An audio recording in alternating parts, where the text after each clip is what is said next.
Assalamualaikum warahmatullahi wabarakatuh. Gimana kabarnya teman-teman? Alhamdulillah. Baiklah teman-teman, hari ini saya akan mengadakan sharing terkait dengan materi yang saya dapat pada pelatihan calon guru penggerak angkatan 7 tentang pembelajaran sosial emosional ya.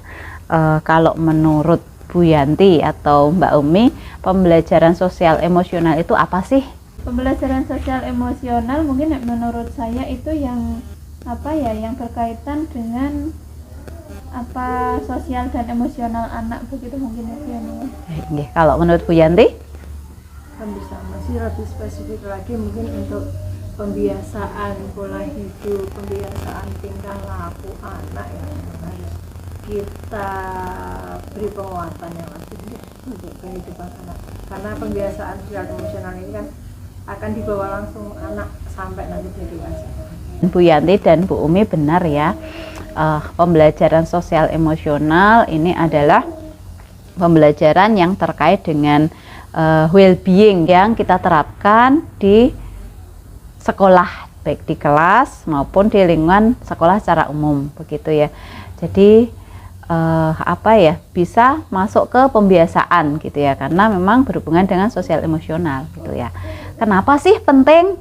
Gitu ya. Pembelajaran sosial emosional ini sangat penting ya, karena untuk menciptakan lingkungan belajar yang aman dan nyaman untuk seluruh warga sekolah gitu ya. Jadi dengan suasana belajar yang aman dan nyaman itu kan kompetensi akademik, kemudian secara psikologis ada kesejahteraan psikologis yang dicapai oleh anak gitu ya.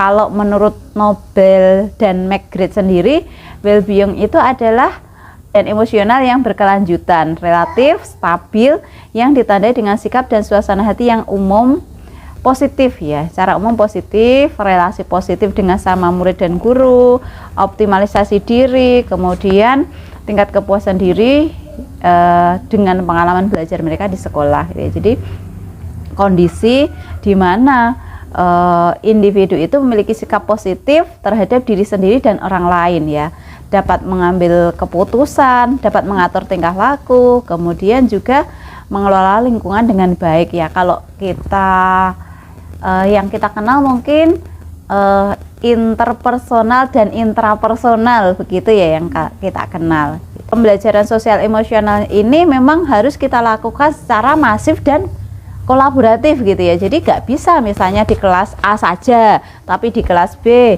tidak berlanjut gitu, tidak akan berhasil. Atau kelas A biar bebas dulu, nanti kita kondisikan di kelas B, itu juga tidak bisa ya. Jadi memang secara masif dan kolaboratif di lingkungan sekolah kita, baik di kelas maupun di lingkungan sekolah secara umum gitu. Menurut KASE ini kerangka sosial emosional, kompetensi sosial emosional itu ada 5 ya. Ada 5, teman-teman bisa lihat ya, di sana ada kesadaran diri, manajemen diri, kesadaran sosial, keterampilan berelasi, kemudian pengambilan keputusan yang bertanggung jawab. Ya, kalau kesadaran diri itu terkait dengan pemahaman emosi, kemudian perasaan, nilai diri, gitu ya. Kemudian kalau manajemen diri itu terkait dengan kemampuan mengelola emosi, pikiran dalam berbagai situasi untuk mencapai tujuan dan aspiratif ya. Kemudian kesadaran sosial ini adalah kemampuan memahami sudut pandang dan berempati dengan orang lain gitu ya.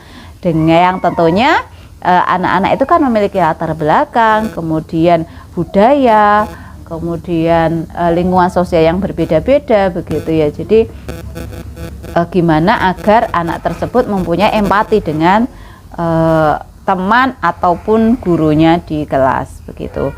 Kemudian ada juga keterampilan berelasi ya. Keterampilan berelasi ini adalah kemampuan untuk membangun dan mempertahankan hubungan yang sehat dan suportif gitu ya. Ini sudah berhubungan dengan orang lain ya, baik dari sisi komunikasi mungkin, kemudian juga kerjasama, pemecahan masalah begitu ya. Kemudian juga sikap kepemimpinan seperti itu. Dan yang terakhir ini ada pengambilan keputusan yang bertanggung jawab. Ini adalah kemampuan untuk mengambil pilihan yang membangun berdasar kepedulian, juga tetap mempertimbangkan etis dan rasa aman baik untuk dirinya sendiri, masyarakat maupun kelompok begitu. Bagaimana implementasi pembelajaran sosial emosional ini baik di kelas maupun di sekolah? Nah, ini kalau Mbak Umi gimana? Di kelas dan di sekolah sudah banyak pembelajaran yang terkait sosial emosional ya Bu ya, seperti mungkin pembiasaan bagaimana cara dia antri, atau mungkin bagaimana cara dia untuk sekedar ketika bermain dengan temannya dia bisa enggak mengontrol dirinya gitu. Ya, kalau menurut Bu Yanti secara umum di sekolah? Ya, kalau secara umum sih kalau menurut saya menimbulkan rasa empati terhadap teman, guru dan lain sebagainya dalam segala aspek ya, terutama agar guru-guru bisa membangun rasa empati di segala aspek. Ya, betul ya. Jadi bisa melalui berbagai indikator ya. Yang pertama pengajaran eksplisit ya. Eksplisit itu memang jelas, tegas gitu ya. Jadi kayak antre tadi kan kita juga tegas ya. Silahkan sesuai giliran begitu ya, harus sesuai giliran. Kemudian atau juga implisit ya, gitu ya. Kalau empati itu kan tidak terlihat ya. Tidak terlihat tapi itu memang selalu kita ajarkan begitu ya. Jadi bisa juga terintegrasi dalam praktek kurikulum kita begitu ya. Kalau saat ini kita menggunakan kurikulum Merdeka di mana semua anak mempunyai kesempatan untuk mengeksplor, kemudian menjadi kreator, berkolaborasi, itu mereka juga sedang belajar sosial emosional begitu ya. Kemudian menciptakan iklim kelas dan budaya sekolah ya. Kalau kita juga sudah menerapkan ya berbagai budaya positif di sekolah kita, baik tadi antre, kemudian empati, juga melalui penguatan pembelajaran sosial emosional baik untuk pendidik maupun tenaga kependidikan begitu ya. Jadi mungkin ada kalanya kita juga perlu sharing seperti ini, kemudian ikut pelatihan baik online maupun offline gitu ya, atau juga mungkin mengikuti kegiatan gugus ya, itu kan juga bisa menguatkan sosial emosional kita gitu. Kemudian bagaimana sih pembelajaran sosial emosional ini bisa diterapkan gitu ya. Tentunya kita harus mempunyai kesadaran penuh ya, berawal dari pendidik dan tenaga kependidikan ya, itu harus memiliki kesadaran penuh ya. Tuh, karena memang anak-anak itu kan butuh sosok begitu ya, butuh sosok. Jadi biasanya keteladanan dari orang-orang di sekelilingnya.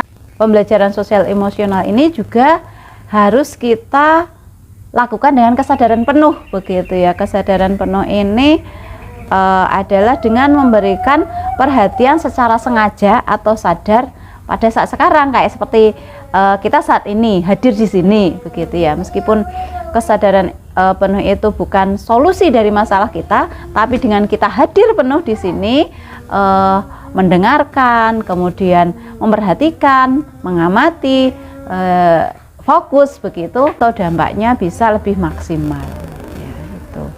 Mungkin itu sedikit yang bisa saya sharingkan dengan teman-teman ya pada kesempatan ini. Semoga ke depan implementasi dari pembelajaran sosial emosional di kelas atau di sekolah kita semakin baik, sehingga budaya positif bisa tercapai, sehingga profil pelajar Pancasila sebagai goal setting dari pendidikan di Indonesia juga dapat terwujud. Begitu. Adakah yang mau ditambahkan atau ditanyakan dari teman-teman? Nggih, mungkin saya cukupkan sekian. Nggih, terima kasih atas perhatiannya, juga atas waktu yang sudah diluangkan untuk kegiatan hari ini. Saya akhiri, wassalamualaikum warahmatullahi wabarakatuh.